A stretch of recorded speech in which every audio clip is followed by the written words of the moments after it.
started, I will say this, bear with me again tonight, it's in 14 years, about the third time I've had to be on one of these meetings, which is not a big deal, but it's not click, click, click. First thing, we had to turn our sound on. There we go.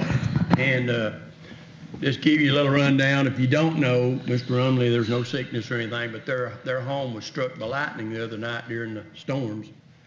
It did do some structural damage, but nothing like it could have been. I know Alex and some of the fire department, actually a fire under the house, which could have been very bad, but they got that extinguished. Having to do a lot, all of the electrical work as far as the meter box and all that stuff, not the meter box, but the power and other things that they don't know yet. But we are so thankful that they didn't lose their home, because it was, it was a bad night.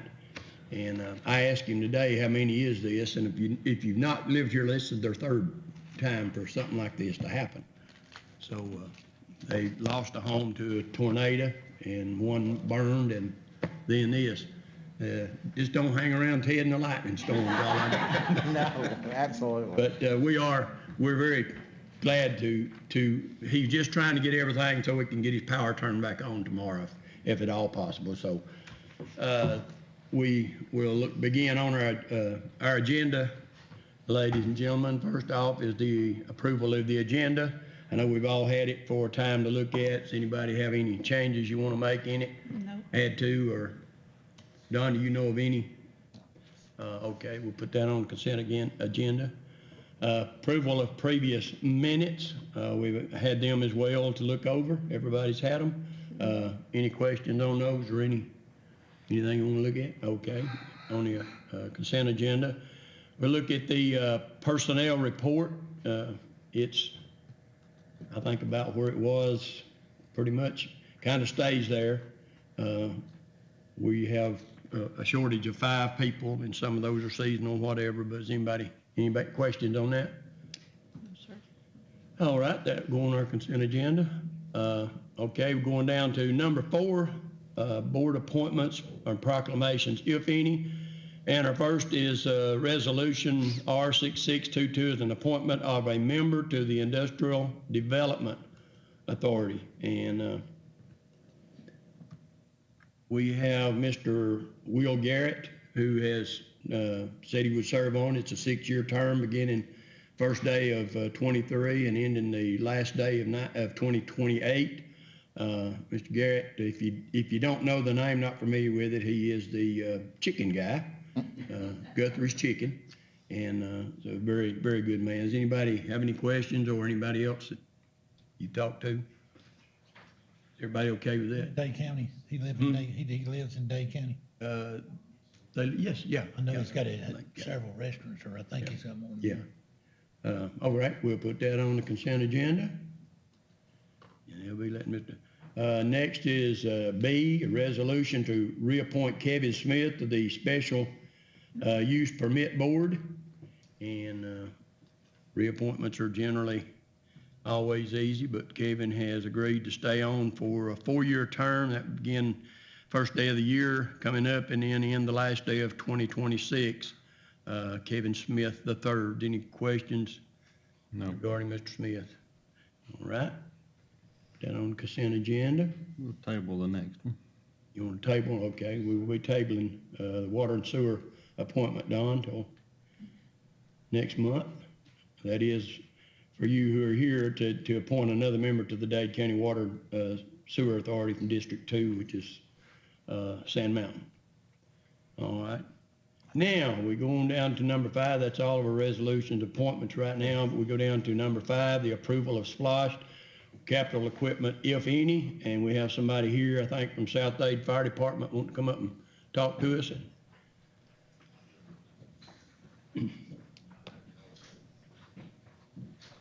That's my baby boy right there.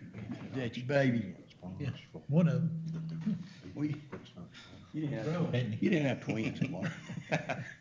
That's the good looking one. Yeah, that's a good looking one there. Okay. So South Dade is looking at purchasing 2 AEDs and a Lucas device out of the previous splosh money. The reason there's only one quote, Stryker Medical is the sole provider for these. The Lucas itself $16,995.69. The AEDs are $23.43 for a grand total of $24,747.59. That will come out of the remaining splosh money that we have left. And we know, but this, Yeah. the people are watching, would you explain what this Lucas device is? So the Lucas device basically does chest compressions for you. You know, you put it on, it goes in the center, you hit go. You can do 30, do 32 or do continuous compressions.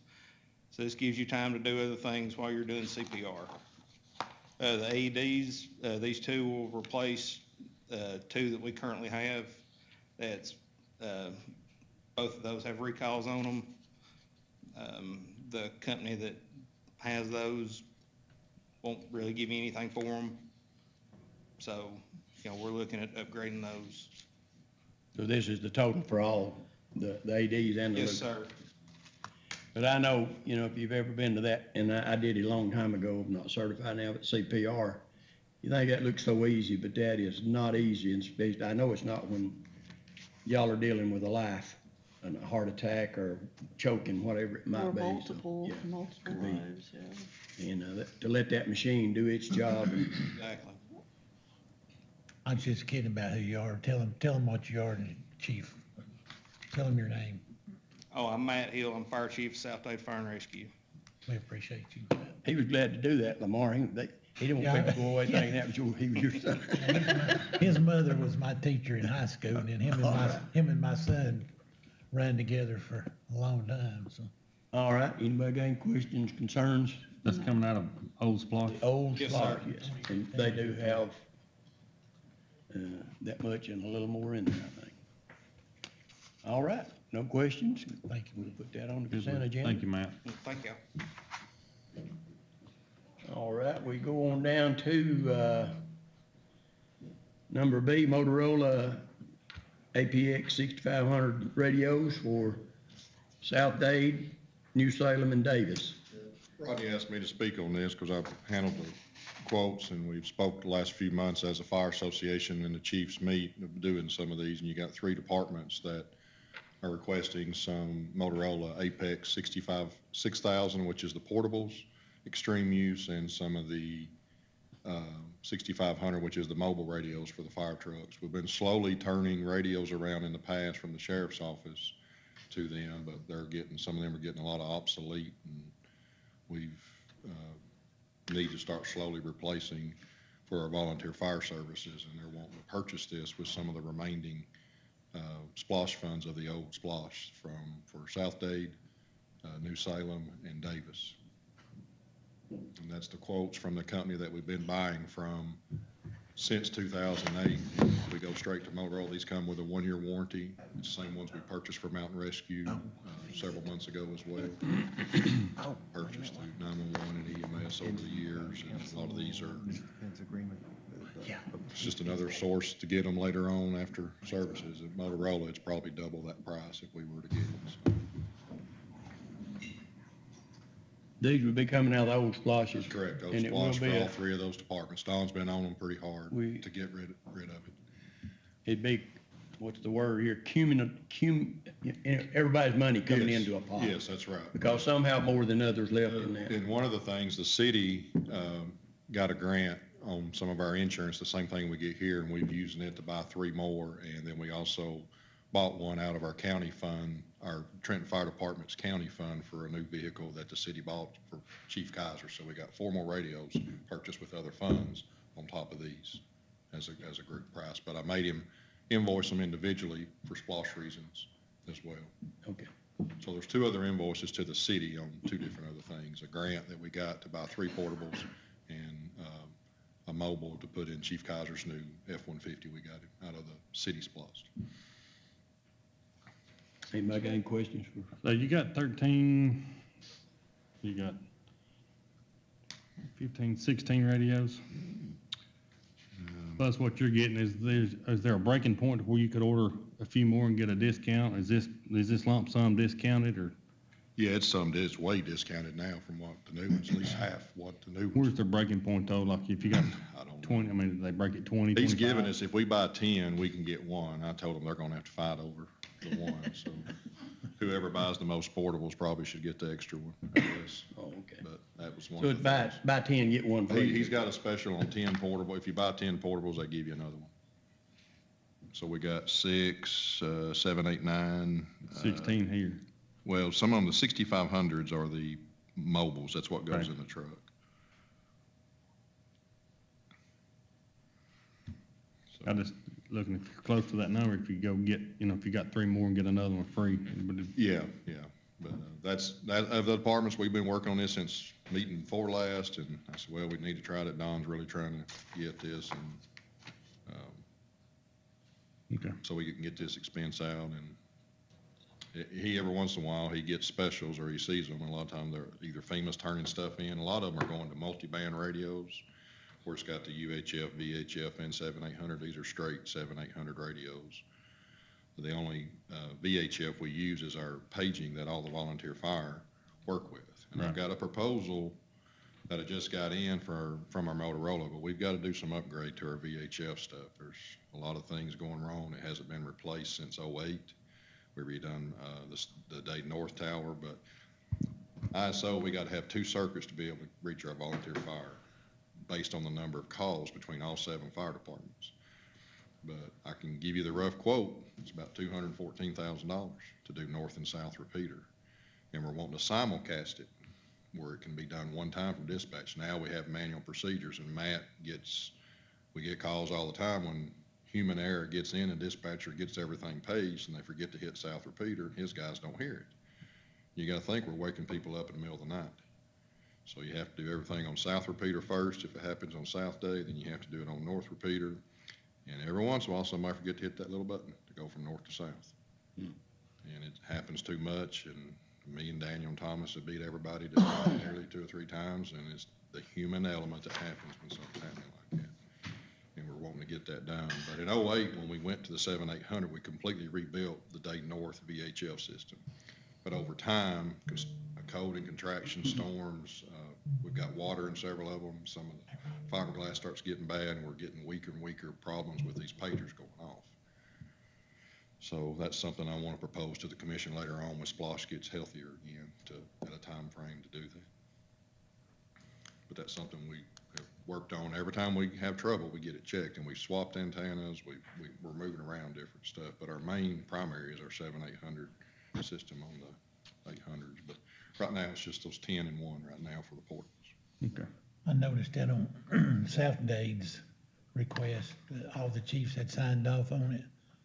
But on this one, it doesn't look like Rodney's went through, but he didn't go through all the chiefs. Well, we got 4 of the 5 back because we haven't met yet, so we don't meet till this coming Monday. Since y'all's Thursday fell, I asked Rodney, he was out of town, he just got back from vacation. I asked him if everybody replies back okay. We got all 4 emails back. Y'all got them on here, yeah. Yeah, that's why I just got them in a little bit. I got the last one. We're missing Mark and Dennis, but Mark was one of them that's requesting the radios. So that's a majority of the guys. I think they're just busy or couldn't get to it. But we can still do it contingent on your meeting, just to make sure. Right. Yep. I mean, there's 2 of the chiefs there. Any other questions? It makes it a lot easier on us when y'all guys get your head together. You know what you need. Well, like I When said, we've y'all been talking present about it, it it for 2 helps. months, and we just got the quotes in, and we would get it in this month. We couldn't, it had to be January before we could. So, Thank you. yep. All right.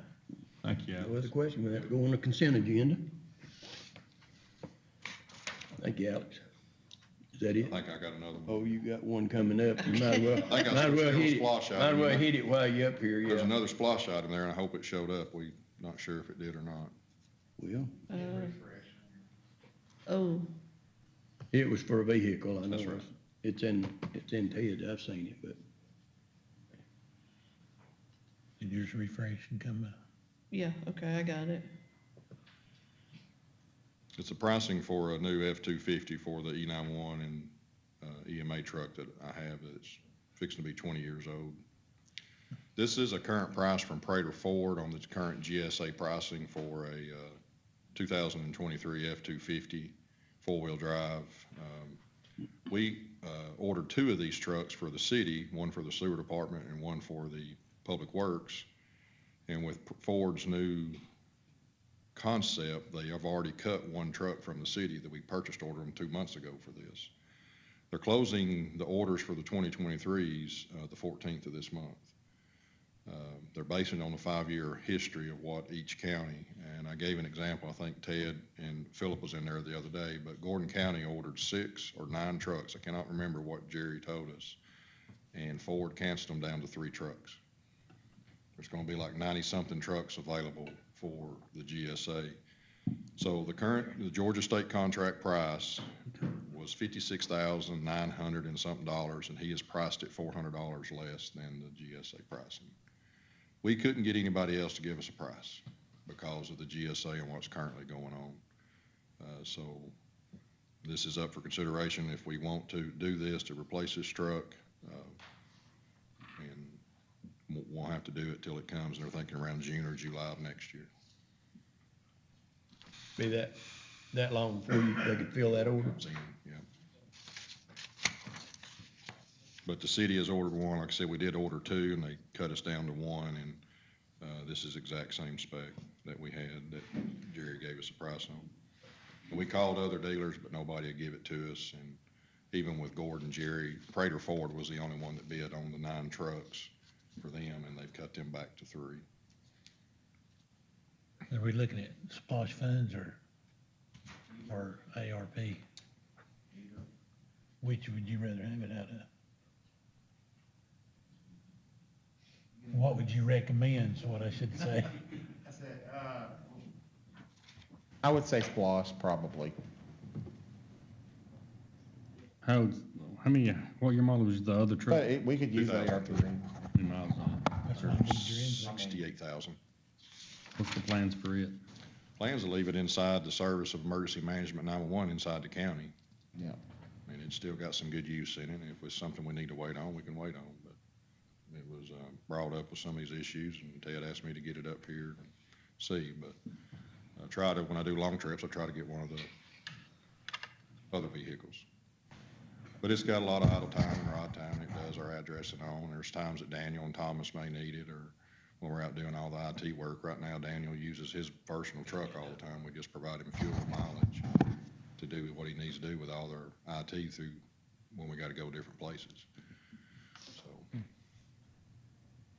we plan to leave it in, either help pull the trailers and do what we need to do.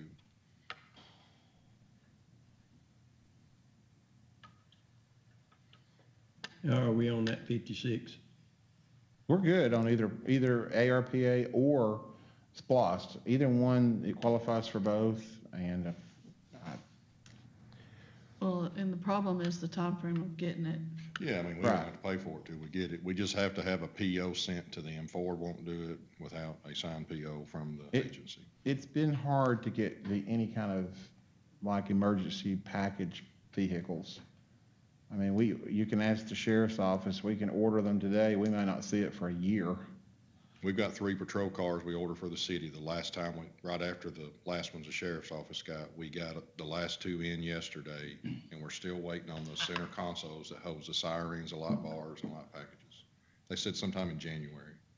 And they hold this price even till then, so, because we don't know what the This is price the would price to be. get it whenever it comes in June or July of next year. Maybe, I don't expect it to be any less.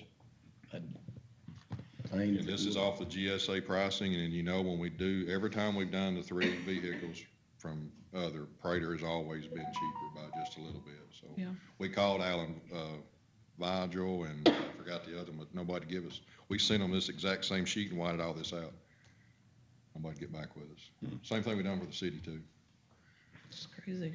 Because they only opened it up for like 2 to 3 weeks, now they've extended up to the 14th to get it in, so. But again, it's fine if we don't, and we can wait till next round. But we don't know what next year holds for us as well. It's been a good truck, we do a lot of maintenance, and it's still got used to provide public safety, even if we do get a new one. Any other questions for Alex? Everybody good with it? Yeah. Okay. Thank you, Alex. That'll go on the consent agenda, Mr. Clerk. All right, let's get back up here where we belonged. All right, under number A of approval of ARPA, Dade County Sheriff's Office Training Simulator. Tommy Bradford. Major Brett.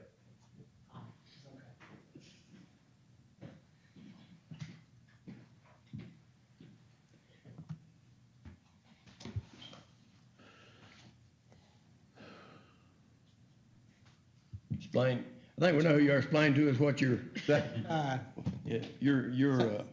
if you choose to accept it. Yeah.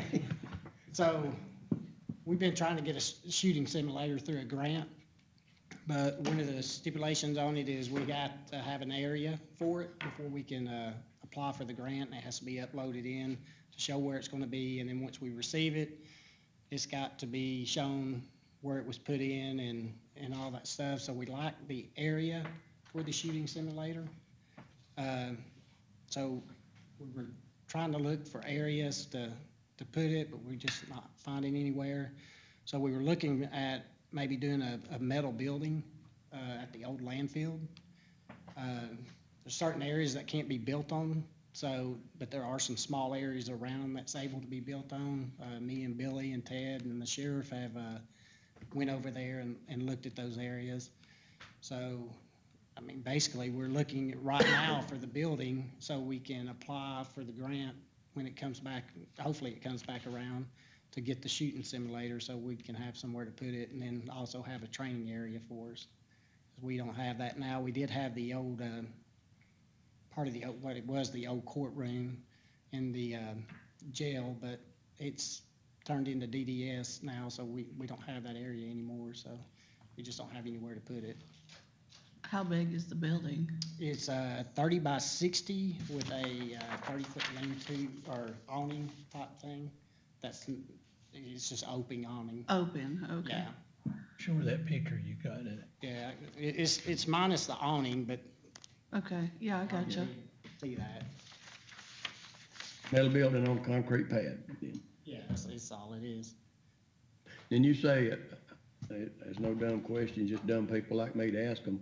Simulator is not a noise thing, is that correct? No, that is not a noise Because thing. It the has reason I'm noise, asking but is it's- because people in that area, we don't wanna, Yeah, no, it has a noise, but it's like inside, so Yeah. you're not gonna hear it on, it'd be like a TV, okay. so, Well, that's the reason I'm asking. I know there's, Yes.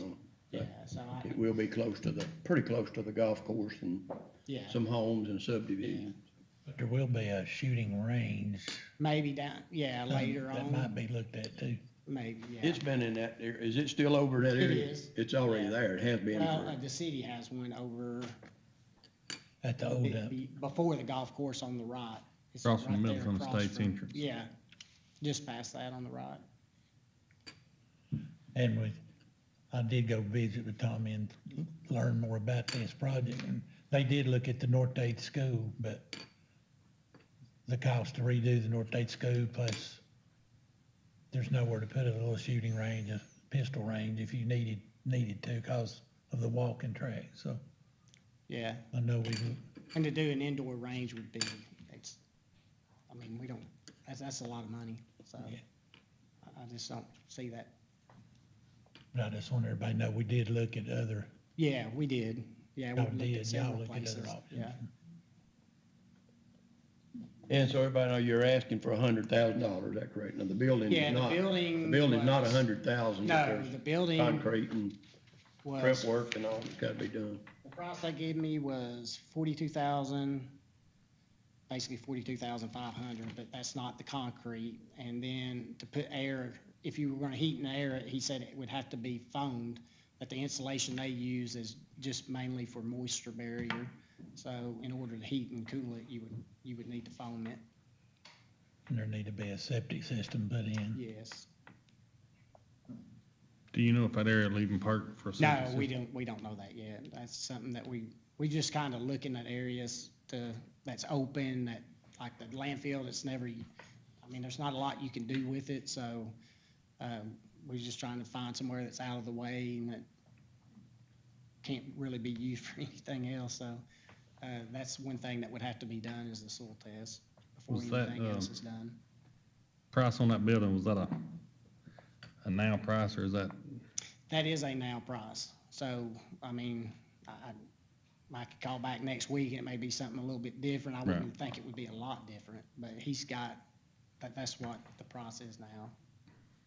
How much space is over there? Does anybody? I don't know, but like Tommy said, the old landfill itself, there's acres and acres, it cannot be used, Yeah, but there's I some know that. perimeter land around it that is still, I think the whole landfill's like 63 acres, but the majority of that can't be used. It's just. Can't even because- let trees grow on it. because- Yeah, because it's got a bladder or something on it that keeps the trash from coming back up, so you couldn't dig on it. So, but there's some areas to the side of it that, Billy and Ted said can be used. So the place we were looking at is right off Daniels Road, so, power, water, all that's right there at it. So another place we were looking at was kind of in the back corner. I think they just auctioned off some of that property. Yes. and, we did on the other side of it. But it Yeah. would take a lot to build a road and get back there, so the cost, it would be a little bit more to do it back there, so we kind of decided to do, if it'll perk and stuff, and see how that goes. Right. on that 100,000, is that with somebody erecting the building? Yes, that price that I gave you is for delivering and installing, The 40-something thousand? and then we're asking for the 100, just because we want to put some rooms, like for the shooting simulator, we would want a room off to itself that can be locked and Right. secured, and then a training room that, you know, if fire department or somebody else needed to use it, they would have access into like that area, but not the shooting simulator, because it's about a $70,000 machine, so we want to keep that pretty locked up. How often would the simulator be used? Quite often, because, I mean, it's got, when I say a shooting simulator, it's a shoot, no shoot scenario, so it teaches you how to be under stress and gives you like different scenarios in it. So one time it may be a shoot scenario. Another time it tells you to de-escalate, and there's somebody at a computer the whole time that can give you the same scenario, but they can make it to where it kind of changes, and it may tell you to use a taser, and you would have to pick up. It just trains them under a little bit more stressful environment, Sure. type thing. So that's why they're kind of pushing and opening up a lot more grants for that stuff, so they can kind of get more training on. How to because, I react. mean, it's hard to get that training. I mean, we practice at the schools when they're out and do different things like that, but you can't shoot some of the stuff in the schools because it makes a mess. So that, we don't have to make a mess. It's, you know, Sure. it's all, and the gun recoils just like a regular gun. It's all air, cartridge type stuff, so it's pretty nice. Chattooga County's got one, and we looked at it, so. I just wonder if it could be a multi-space use of some sort. But it depends on how often you guys would use it. As far as, what is If it? it was a multi-use place, you know, Yeah, so It like. could be for other training, like you said. fire Yeah, We department. just have to keep department, that yeah. part of it, and Yeah. we made a drawing, and like I said, like me, Casey, there's a bunch of us over there that know how to build. So the inside, we were looking at doing ourselves, just Yeah. buy the lumber, and then we can put that up ourselves, the Sure. walls and that, so we don't need help with that. So, I mean, I don't mind the work, but, that part would definitely be secured to where nobody else would have access to that except for sure, us. yeah, But, definitely. you know, if the fire department needed to have a big training or something, and, I think the room. Oh, yeah. So like the training classroom that we have drawn out here is like a 32 by 30. So, I mean, it'd be a decent sized classroom to where, you know, we could fit quite a few people in Sure, there. yeah. And then, yeah, like he said, the COOP plan, they're saying have different places to go. That could be somewhere that, the sheriff's office or somebody else could go in and set up for an office if we had to. But it's just that type of stuff. Don't have to be strictly just for the sheriff's office, but we would like to maintain it Sure. Right. so we can make sure that nothing gets destroyed or anything like that. Yeah, And then that way, if we have training, we can kind of keep a calendar for yeah, you people would to know what's call. going on, yeah, yeah. Yeah. All right. Any other questions? For me, I would like to table it for just 30, if it wouldn't kill you for 30 days, I know. but for perk test reasons. Yeah, it might be longer than that for, Well, that's what I was gonna say, to get somebody yeah, in to to get do somebody in it. here for it. It may take a little bit longer than that, so. But yeah, Maybe right now, maybe we could get somebody in there yeah, to get it done. yeah. Because there may be another area close to that Right. that may do it, and then this area not, so, yeah, I mean, I that's, would imagine it'd be okay though, but, yeah, but I don't know, I'm not gonna Yeah. yeah. say, yes, it's gonna be okay, and then it not be, so. Well, just stay on top, Yeah, make sure you get that done as soon as you can. yeah, I think Billy is gonna check into that, or me or him, one will. Yeah. But we'll communicate. Yeah, communicate that and get Yeah, get yeah. it done. So, but yeah, we just started doing that kind of today. Yeah, and I have some numbers too, if you need some numbers for For, state, oh, the state yeah. sole signed. So, All right, we'll table that, pending that perk check and other thing, that'll give you time to work on, you Okay. find out, somebody can tell you what concrete's gonna be, and, you Yeah, get I some got more you. numbers on the total of it. yeah, I mean, is there anything else y'all need me to get, like, as far as total, or? No, that would be my concern. If you think 100,000 can do it, I would I think don't see so. why you can't. How big do you say the building's gonna be? It's a 30 by 60 building with like a 30-foot awning, which, I mean, there's no walls on it. Right. So it's just the awning. The pad would be 30 by 60. Pad- Oh, well, the pad would be the 30 by 90. 90, okay. Yeah, And you got a rough estimate of that at about I 10 did, to but- 12,000. yeah, probably around 10, 12,000, yeah. But now I've got the specs, so I can get it to them and say, hey, this. It is a red iron building, I'm assuming. Red iron building, prefab. Yes, it is pretty bad, yeah. All right, Checked somewhere else and they said $38 a square foot. That was with concrete, insulation, and the building. Right. But that wasn't no doors or windows. It's just, if you were gonna put a solid building up, he told me to do 38, and I think that ended up being somewhere around 65,000 maybe. Right. And then you'd have to do the work on the inside. So I figure that's probably somewhere in the neighborhood. Should be fine. If we don't need the rest of it, then we don't need it. Right. All right. All right? all right, Thank you, sounds sir. good. stay on it, Mr. Bradford. All right. The historic, well, Matt, is this what you already talked to us about, Alex? or- 911. And I've been helping Tommy with pricing that we've been doing with the concrete and stuff on our storm shelters, so we've been helping him with that and, what the, septic systems and all, so we got some good current pricing on that off our storm Might just- shelters, so.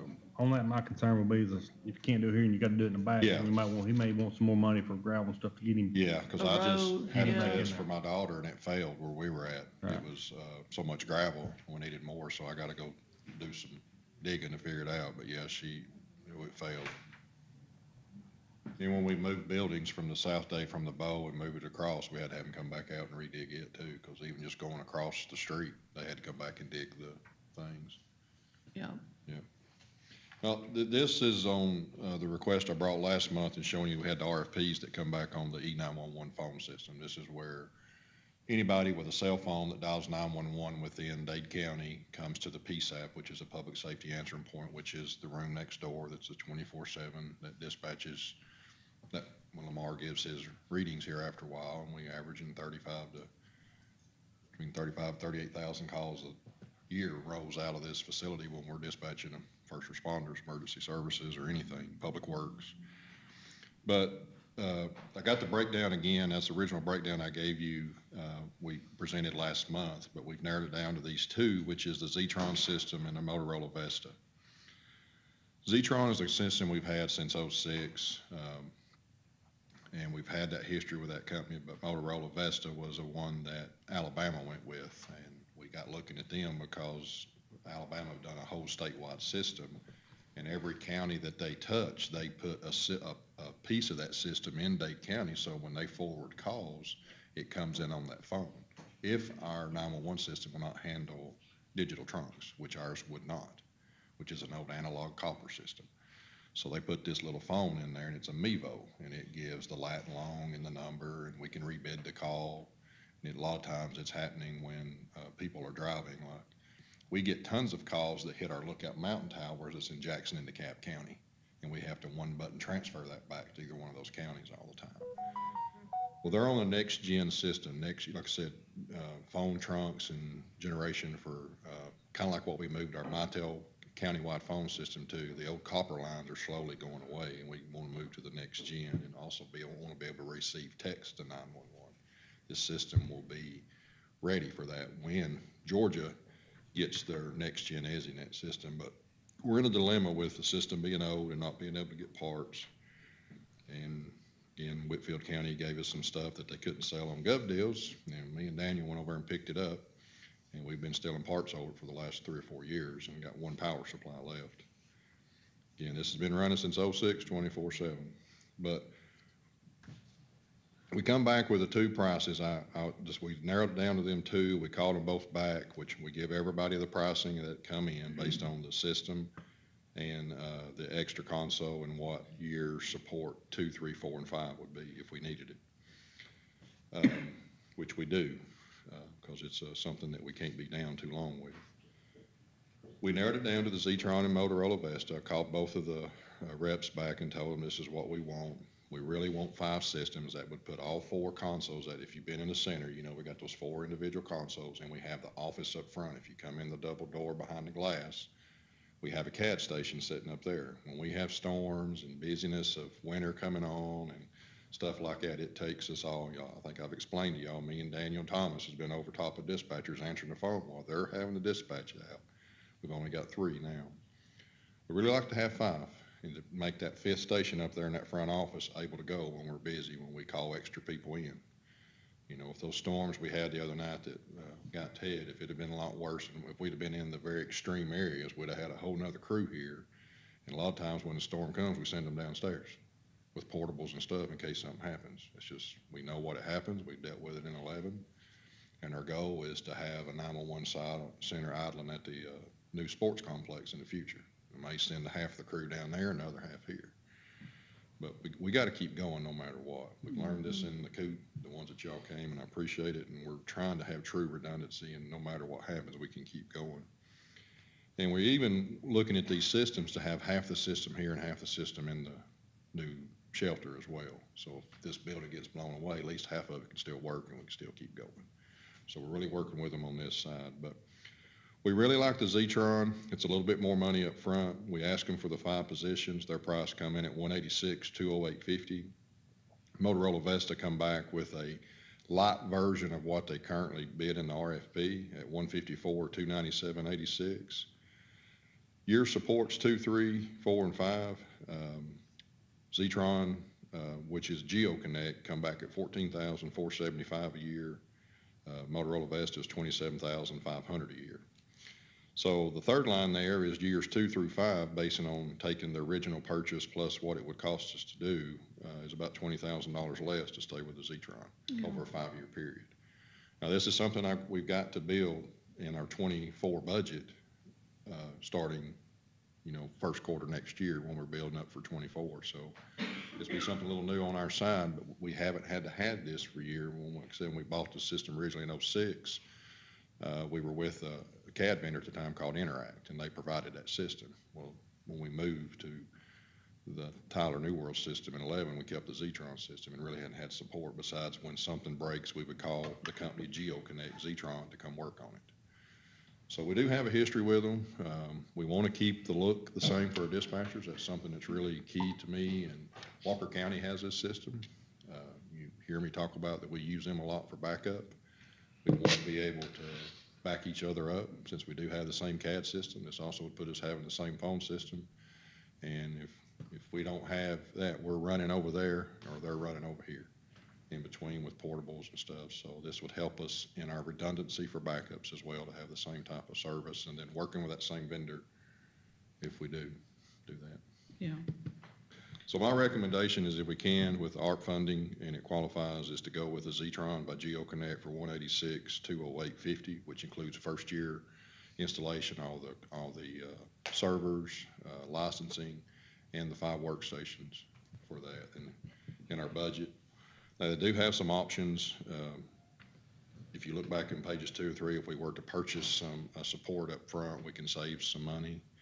But they also were giving us, when they did come back, I think it's on page 2, they give us a $6,000 discount for giving them the old system. Zetron come back and added the 5th station, which is a $17,180 discount, and then GeoConnect also ended up discounting $10,073. So the original price they give us was $193,808, and they're going to $186,208. So they give us some discounts plus adding the 5th position. They more or less just knocked that out. And the 5-year support. Yes, and the 5-year support, but that would be $14,475. It would be up to us. There's some discounts, I think, on page 3 if we were to buy support for more years. It just depends on how much we would like to pay out front for it. well, I've seen what is over there, and it's definitely needed, and the fifth position is really, We so would really I'm like to have that, because during the day, it's, me and Daniel are there, and then we're at full. Thomas is in, splits with us, and, there's 2 to 3 of us there on top, and it's taken us all during certain things, especially a wreck on the interstate. It's Yeah, it mad, would- we're trying to get bits and pieces of information and in 60 seconds dispatch first responders, and it's tough. Yeah, you would know the difference that you would need, how much, 2 or 5-year support, or what you would need. But me and Thomas and Daniel sat there, we laid everything out on a whiteboard and worked with each one of these. The Westel and Solacom's just not enough, and not good support around the area, not enough that we feel. We know Zetron and we know Motorola. It's just that the Motorola's a lot more, who's to say if that don't go up, and they're a lot bigger company, and they're buying a lot of other stuff too. But we've got a good history with Zetron, and we're comfortable with it, and it's gonna be a similar look to our employees, and the way the tandems look, and the way it's the Zetron Max, but the screen kind of looks like the one we have now. Just works. And it'd be ready for our next gen, and hopefully the next step of that is to be offer text to 911. So that's another option that we really want, because we do have a deaf, impaired residents here, and we'd like to be able to receive text to 911. That's really big now. Yeah, And part of the new recorder system that y'all approved, the variant system they have, will be able to record text to 911 and video to 911 that's as just it's coming. crazy, So, yeah. and that's in the process. It's just getting stuff ordered and stepped through and ready. So this is something we really feel, and we'd like to stick with our Zetron. And I appreciate Thomas and Daniel and the time, because we spent some time and calling and checking, and it's just one of those things when you feel comfortable with somebody and you've been there, been working with them since we'll say actually since 11. So we've got nearly 12 years with them. Yeah, it's hard to change to employees. And familiarization of a dispatcher too, seeing it. There's not Yes. a lot of, that's not a hard relearning what to do, because seconds count in lives. That's how we try to roll. Yes, less training. Yes. You have any other questions? With the office phone still, Yes, we keep the office phone separate. I don't like to merge too much. Some do, but we still keep the Mitel phones like you see in our offices. They sit beside the 911 phone. The business lines are different. It's a different ring. You can merge it in, but if one thing fails, they all fail. We want to have 2 separate things. We also still have old analog phones, like the old push button phone, or if you want to think rotary. We still have copper lines in there. You never know. But we also have cell phone backups sitting there too that look like a business phone, but it's tied to a router in the back. And we also have 3 other phones sitting down at the bus at the fire EMS station. That's our go-to if this place was to go away, is get to that bus, and then eventually we'll have the section of the shelter is going to be an idling center sitting there ready to go 24/7. Forsyth County just put one in, and their call takers are at their backup center, and their dispatchers are at their main center right now. So if something happens, half of their group's going to the backup center. But they're in a facility that can take a licking and keep ticking too. They're in a basement, concrete.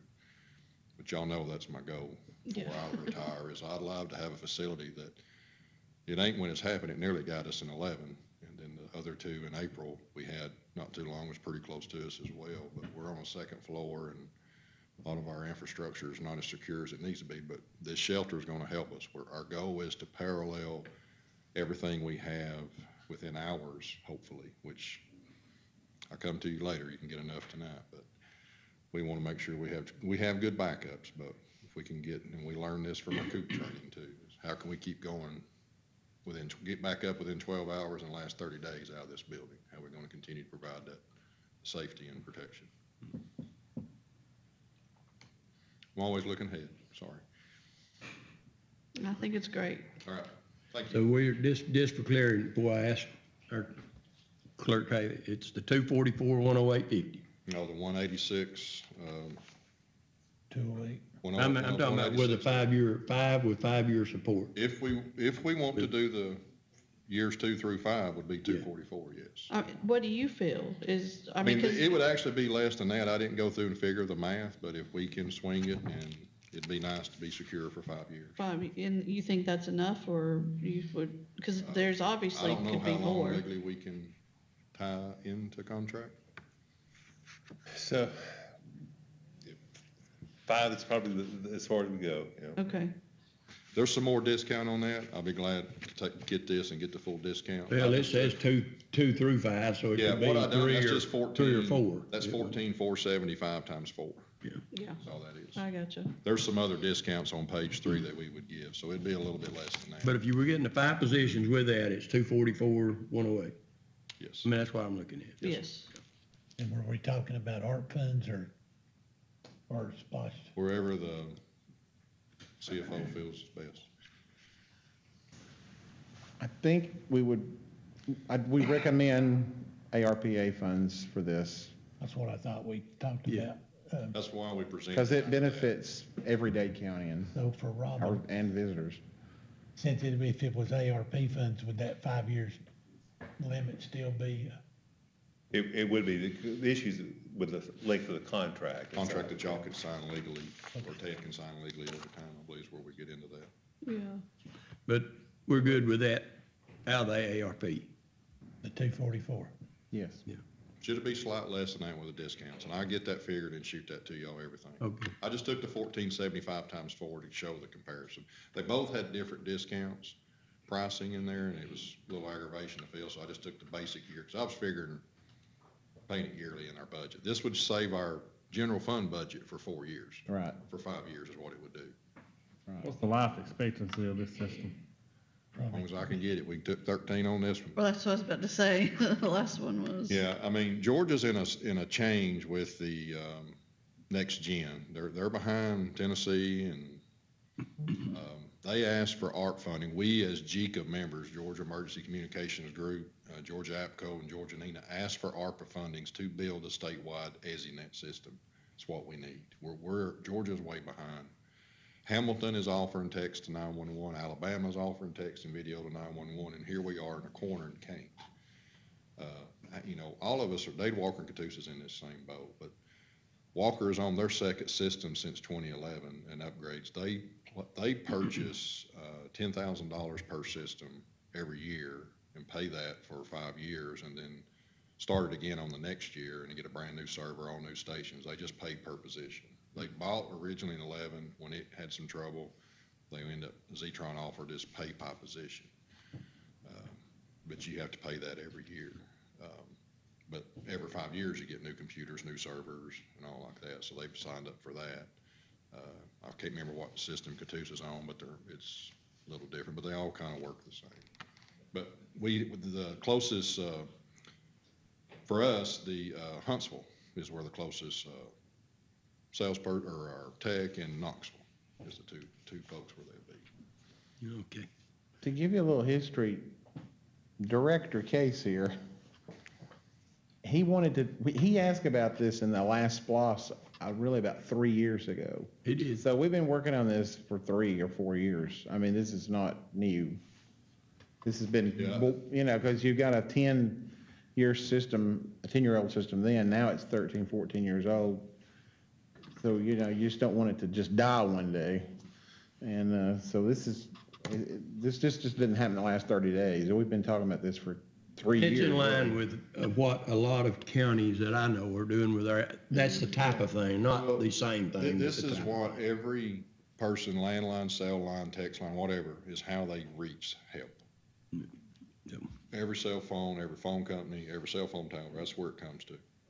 And with telephone company changing a lot of stuff, and Adam's here, but working with Lee Denton and them, the newer type trunks can come, the digital trunks can come from the phone company, and this can handle it, which is faster and easier, and make it easier for us to move across the boards instead of the copper lines. All right. Any other questions? All right. Just if you would, we've talked about COOP, mentioned that several times, just briefly. COOP is a Audience plan know that. what we're trying to do. We all went for training on it. We work with 5 other counties, Walker, Catoosa, Whitfield, Gordon, and Dade. It was met about a year and a half before we asked every department of every county. We use the colonnade, but it's continuity of operations, continuing of continuity of operations. If this building was to take a hit, which you think of what's in this, there's our tax commissioners, where good bit of our revenue comes in throughout the year, through tags, TVAT, property taxes at this time of the year, tax assessors where property's getting put in, added, and ready for the next year, your Dade County Commission Office, which pays all of us employees, keeps things going, pays the bills, and 911 is on this upper floor. If this building was to move, how can we be back up in operation in 12 hours to continue that service for our citizens? The sheriff's office, health department, courts facility, any of these offices. So we needed help. We cannot rock. We don't know what all the departments need, and we needed help. So we met, we had 4 different meetings on 2-week intervals, and had all 5 counties disciplines come, and we had some good meetings and sit down and talk about how can we continue to operate within 12 hours from 1 day to 30 days or even more. If this building would have got hit like the schools did in 11, we'd have been in some trouble. But you got how many employees? 150 roughly. And everything that we got to do. We also got a jail with how many inmates in it right now? 90? 90 plus. And we're responsible for them. Every one of us sitting here is responsible for those. And that's what Tommy and Joseph have to do, and the sheriff are responsible for them. We got to be able to continue what to do. And Chattooga learned, and they all learned, they had to send them to separate places. If he had to move 90 inmates, where were we going to take them to? So it gets our thing. And after the holidays, we're going to meet in here in January, after the holidays and elections, start working on the final plans. And we got a template. We used some of our hazard mitigation funds of those 5 counties to hire Mr. Robbie Westbrook that taught the class and gave us a template to build that out. So it's going to be part of our safety plan that we have to turn in every year, and it's how we continue to get funding. If we have a disaster and if we don't have a COOP plan, they may not give us declaration for funding. So federal funds are so nice to work with, and we got to keep stepping through these hoops, and we needed help from everybody. And I appreciate all the constitutional officers, directors, even Public Works, Stacy and them. How are we going to we gotta know how to keep going, how to take care of things. It's a good We program. gotta have a place to go. All right, thank you. All right, thank you. All right, we have kept Mr. Jamie Blevins just long. He's about to go to sleep on us. He's here to talk about the historic courthouse restoration project. All right, so this month we issued 2 RFPs, one for elevator shaft fireproofing. We only got 1 proposal on that one from Fire Stop Solutions out of Chattanooga for $2,800. One thing to note there on the report in the significant open items column, there is 1 condition that they could not treat, and that's the condition between the east wall of the elevator shaft and the brick wall of the building. So there's a cavity there that has some exposed studs on the backside. There's not a way to get in there and hang drywall on it, so we went back to Bruce Case, and he provided us with a detail that's going to allow us to essentially build a shaft wall inside that cavity all the way up and fire caulk it to the brick to get to our 1 hour assembly all the way around that. So that piece will be part of the RFP for the drywall, which is what we were waiting on to issue that RFP. So to get the interior of the shaft and then all of the, where your joists come into that elevator shaft for bearing, to get all that sealed up and fireproofed was $2,800, which is a fair price to me. So I would recommend that you guys approve that RFP. And then the other RFP was 2022-11, which was your stormwater and site work. The scope of that essentially is getting a French drain put in for the condensate off of the units to kind of dissipate through the ground, and then to get the trench drain at the bottom of the ramp going into the elevator lobby tied into the storm over on the Thatcher side of the courthouse. So that's the bulk of the cost. I mean, that's going to take the better part of a week for him to do, and a lot of digging. One thing, we issued an addendum on this RFP because we weren't getting much interest anyway, and Mike Lawson, who actually bid it, wasn't much interested in getting into the concrete or masonry scopes of work. So we backed out the repairs to that wall and to the sidewalk that will have to be done. Those will have to be separate RFPs now. So, but we did get the one response from DMCO Construction, who was Mike Lawson, for 28.6, and we would recommend approval of that one as well. Both of these fell within the project budget, so there's no contingency funds that had to be used here. The budget's been updated to reflect both of these, and I've highlighted in orange everything we've committed to this point on the budget. So if you're looking through that, you can kind of see the dollars that have been committed so far. As I mentioned, the framing and drywall RFP has been postponed pending resolution of the cavity issue we've got there. So we've got that. We'll get those put together and out in the next week or so, hopefully for return prior to January, certainly for the February meeting. Construction schedule-wise, plumbing rough-in is done, HVAC is underway. I talked with Billy today about that. He's just got to get some guys shook loose to get the rest of that rough-in wrapped up.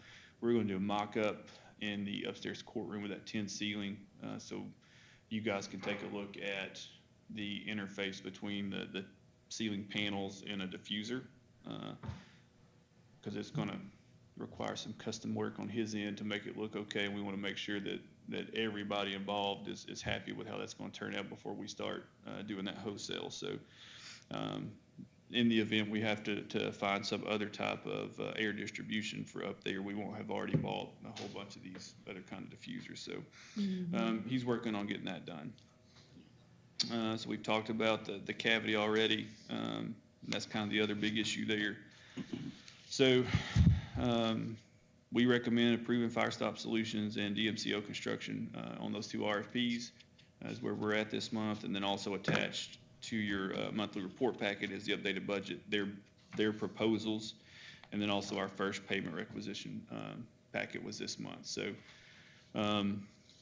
you know, again, with the way this project is set up, we're acting as a CM advisor, so we're not actually funding the project. You guys will be paying the trade contractors directly. So when you see these packets come through, it will be, you know, we have an invoice to pay our 5% fee, and then whatever trade contractors have billed that month will show up on right there. That first page is kind of the best one. Just scroll back up a little bit.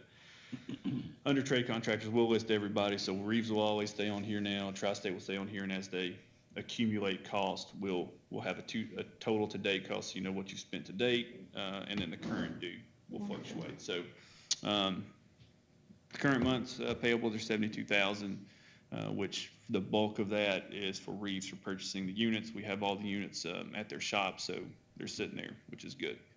So, any questions? Sounds great.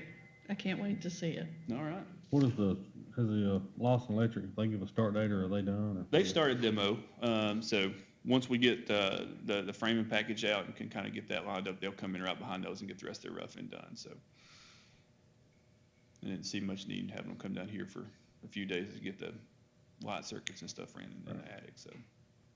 All right. All right, thanks, guys. Thank you, Jamie.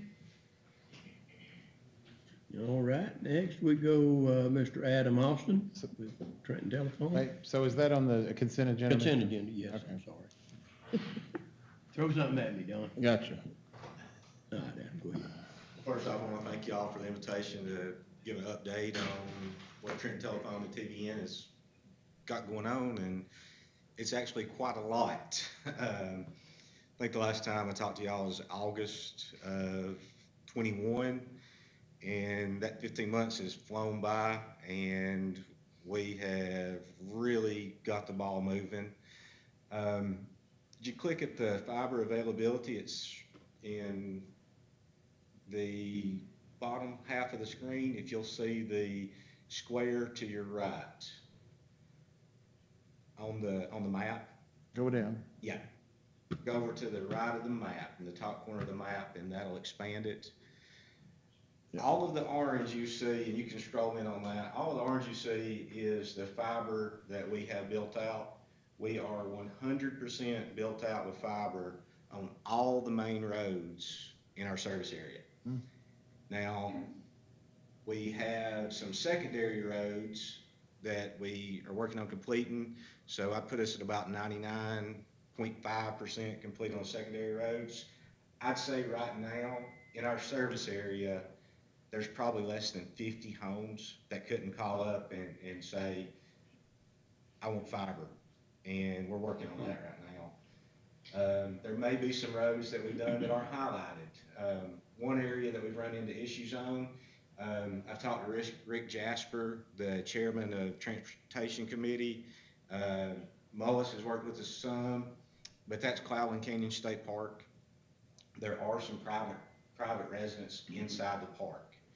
The state will not allow us to bury inside the park because I guess they're worried we're gonna kill wildflowers. So we're kind of at a stop point on that. But if you look throughout the county, you'll see that we are 100% built out on all the main roads, even in the very northwest corner of Nickajack, Coal City Road. We just finished that up. The only thing that we have left, which we're starting on right now, is Wildwood. We've started boring Steel Road. We plan on starting construction on Murphy's Hollow in 2 weeks. The main fiber going up Highway 11, that's already being hung. The transport fiber's in place. So hopefully this time next year, we will be well beyond done with this. Not only in the fiber build out, I have to mention, starting January 1 of 2023, all of our fiber internet residential customers are getting a gig.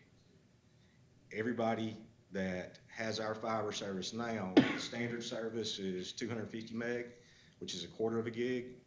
They're getting bumped up to a gig. Same price. The customers that are paying for 500 meg and a gig, those prices are going down. So they're gonna see a big savings. Wonderful. So we're doing massive network infrastructure and equipment upgrades. And just to be completely honest, we were really optimistic about the benefit of the grant that we received. The only funds that we have received from that grant was to pay for a railroad crossing, and it didn't even cover the entire cost of the railroad crossing.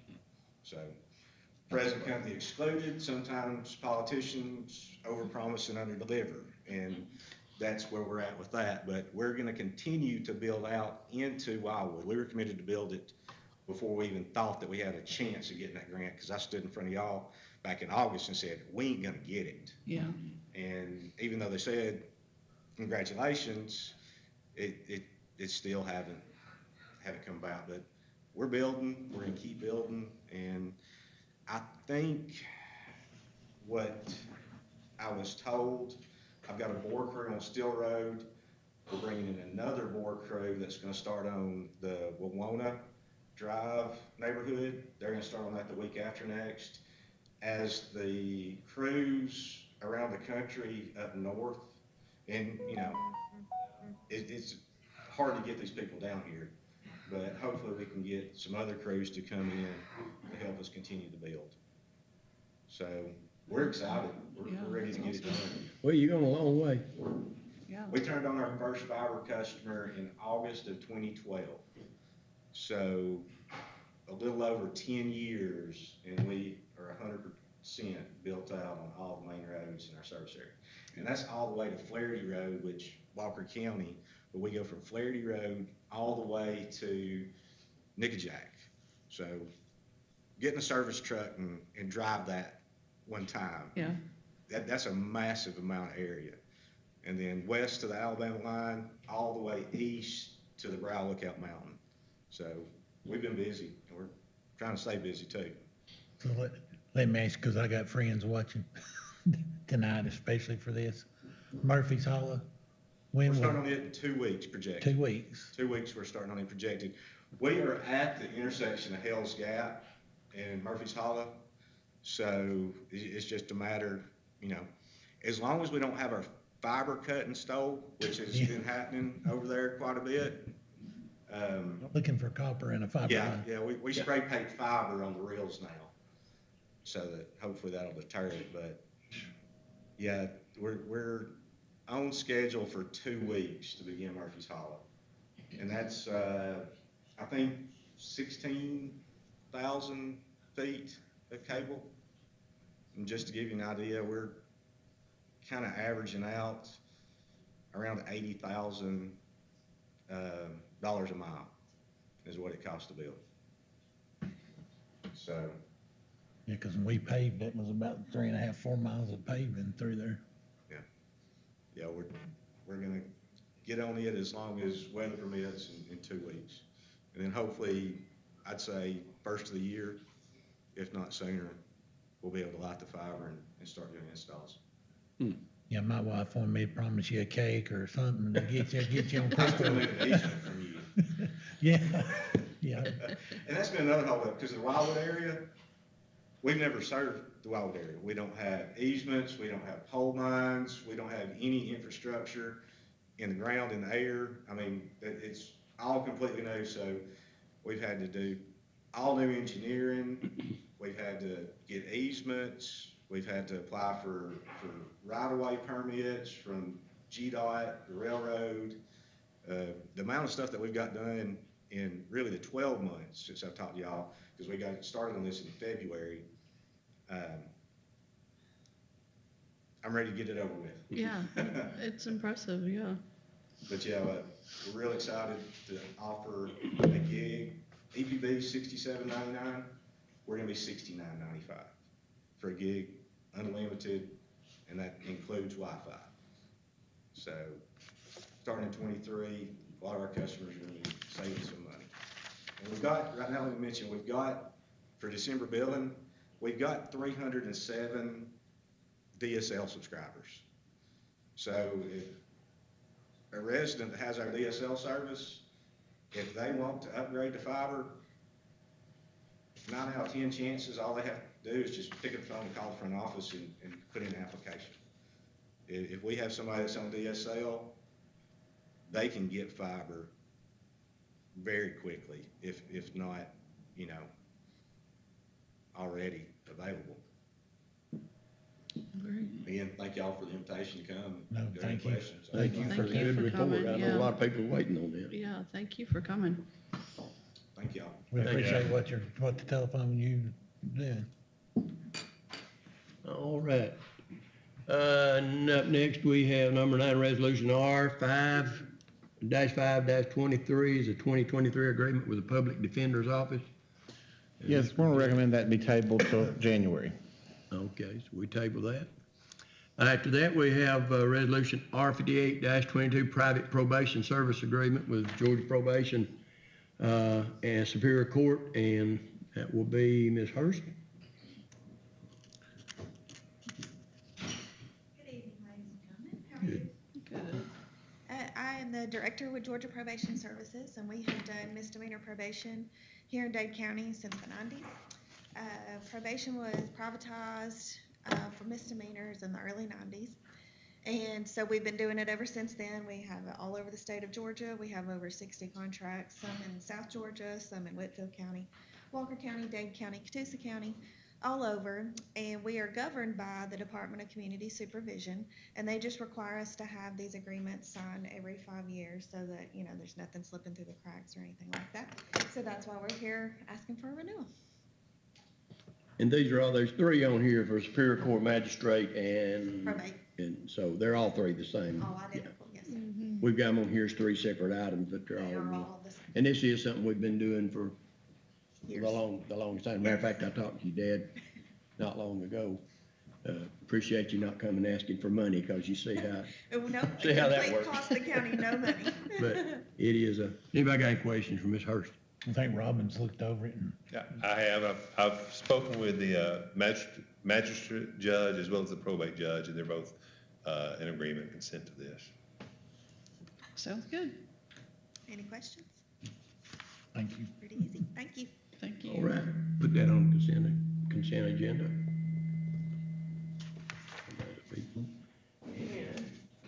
I think that concludes everything on our agenda for the work session, so we're gonna take about a 3-minute break for everybody if you need it, and we'll just start right back with our regular meeting in just a minute.